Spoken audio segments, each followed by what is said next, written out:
సర్దార్ సర్వాయి పాపన్న జయంతి సందర్భంగా సిరిసిల్లకు వచ్చారు BRS working president KTR. మొదటి బైపాస్ రోడ్లో గల సర్వాయి పాపన్న విగ్రహానికి పూలమాల వేసి జయంతి ఉత్సవంలో పాల్గొన్నారు. ఈ క్రమంలోనే పక్కలో ఉన్న ఓ వ్యక్తి అన్నా రామన్న ఆనాటి నవ్వులు ఏవన్నా అంటూ పాటను అందుకోవడంతో కేటీఆర్ ముసిముసిగా నవ్వుకున్నారు. అనంతరం తన పెన్షన్ గురించి సదరు వ్యక్తి విచారించగా వెళ్లి ముఖ్యమంత్రి రేవంత్ రెడ్డిని అడుగంటూ తనదైన శైలిలో చమత్కరించారు. నవ్వులు ఏవాయో నా పింఛి వస్తలేదన్నా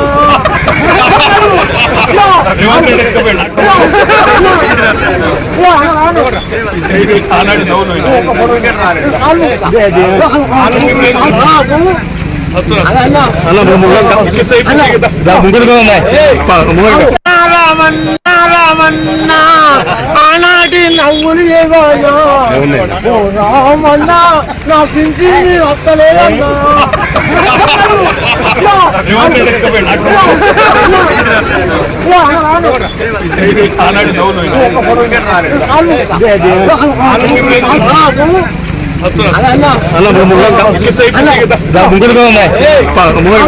రామన్నా